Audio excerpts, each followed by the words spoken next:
नमस्कार मित्रांनो, मी तुषार। आजकाल सोशल मीडियावर एक योजना व्हायरल होत आहे। त्या योजनेचे नाव आहे मुख्यमंत्री बाल आशीर्वाद योजना।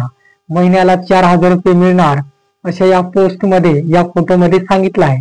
यामध्ये असं पण सांगितलं आहे की 4,000 रुपये मिळतील, पण ज्यामध्ये 1 मार्च 2020 नंतर ज्यांचे काही 2 पालक किंवा त्यापैकी एकाचा मृत्यू झाला असेल व मुलाचे वय 18 वर्षापेक्षा कमी आहे, त्या कुटुंबातील 2 मुलांना 4,000 रुपये मिळतील। त्यासाठी कोणकोणती कागदपत्रे लागणार आहेत, अर्ज कुठे भरायचा आहे, टिप वगैरे सर्व माहिती दिलेली आहे।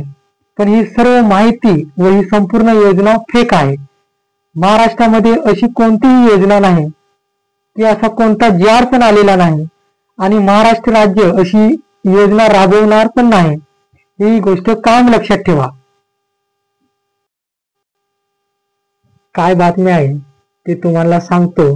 हे पहा आता तर मित्रांनो, पाहू शकता मुख्यमंत्र्यांचा बाल आशीर्वादच निघाला खोटा, म्हणजेच बाल आशीर्वाद योजना ही फेक आहे। तर काय सांगितलं आहे बघा, कोल्हापूर इचलकरंजीतील एका हायस्कूलने अस्तित्वातच नसलेल्या राज्य शासनाच्या महिन्याला 4,000 रुपये मदतीच्या बाल संगोपन योजनेची माहिती सही शिक्क्यासह दिल्याने पालकांची तारांबळ उडाली आहे। जिल्हा महिला बाल विकास अधिकारी कार्यालयाकडे तक्रार केल्यावर नेमका प्रकार उघडकीस आला। मध्य प्रदेशाची मुख्यमंत्री बाल आशीर्वाद योजना अशी दोन्हीपैकी एक वा दोन्ही पालक नसलेल्या मुलांसाठी मदतीची योजना आहे। ते सरकार अशांना दरमहा काही रक्कम देते। त्याची माहिती सोशल मीडियावर फिरत होती। ती पाहून इचलकरंजीतील एका हायस्कूलच्या मुख्याध्यापकांनी पालकांनी या योजनेचा लाभ घेण्याबाबत पत्र तयार केले। पत्रावर सही शिक्का मारून फलकावर लावले। पुन्हा पालकाने फोटो काढून व्हॉट्सअप ॲपवर शेअर केला। हायस्कूलच्या शिक्का व मुख्याध्यापकांची सही असल्याने लोकांना ते खरे वाटले। संगोपनचे संपादक अतुल देसाई यांनी हरकत घेऊन शहानिशा केल्यावर अशी योजना नसून त्यास बळी पडू नये असे आवाहन केले। अशी योजना नसून बळी पडू नका असे या बातमीमध्ये सांगितलं आहे। आता तुम्ही म्हणाल, यासारखी दुसरी योजना काय आहे?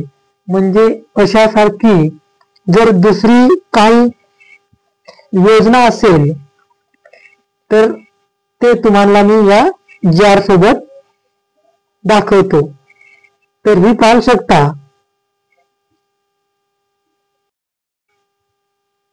पाहू शकता, क्रांतीज्योती सावित्रीबाई फुले बाल संगोपन योजनेच्या सुधारित मार्गदर्शक सूचनाबाबत 30 मे 2023 रोजी जी.आर. काढला होता, ज्यामध्ये ही बाल संगोपन योजना आहे आणि आपल्या महाराष्ट्र सरकारची योजना आहे। यामध्ये सुद्धा पैसे मिळतात आणि ही योजना काय ते बघू। या योजनेअंतर्गत पैसे दिले जातात।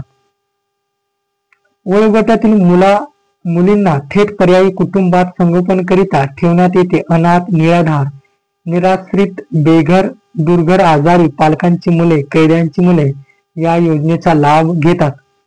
प्रत्यक्ष आता यासाठी बाल संगोपन योजनेसाठी पात्र लाभार्थी काय काय आहेत हे आपण बघू। अनाथ किंवा ज्यांच्या पालकांचा पत्ता लागत नाही व जी बालके दत्तक घेणे शक्य नाही अशी बालके, एक पालक असलेली बालके, एका पालकाचा मृत्यू, घटस्फोट, पालक विभक्तीकरण, परित्याग, अविवाहित मातृत्व, गंभीर आजार, पालक रुग्णालय असणे इत्यादी कारणांमुळे कुटुंब विघटित झालेली एक पालक असलेली बालके, तसेच तीव्र मतिमंद बालके, HIV ग्रस्त किंवा कॅन्सरग्रस्त बालके, 40% पेक्षा अधिक अपंग असलेली अंध, दिव्यांग बालके, भिक्षा मागणारी बालके, पॉक्सो अधिनियमामार्ग अंतर्गत बळी पडलेली बालके, तीव्र कुपोषित बालके, सॅम बालके, दुर्घर इत्यादी बालकांना या योजनेचा लाभ घेता येणार आहे। तसेच या योजनेमध्ये लाभ किती मिळणार आहे तर 2023 मध्ये या योजनेमध्ये 1100 रुपये दिले जात होते, तर आता 1100 वरनं 2,250 रुपये या योजनेचा लाभ मिळणार आहे। तर या योजनेचा GR आपल्या व्हिडिओच्या डिस्क्रिप्शन मध्ये दिलेला आहे, तिथे डिस्क्रिप्शन मध्ये जाऊन GR डाउनलोड करून हा GR संपूर्ण वाचून घ्या आणि व्हिडिओ आवडला असेल तर आपल्या मित्रांना नक्की शेअर करा। जय हिंद, जय महाराष्ट्र।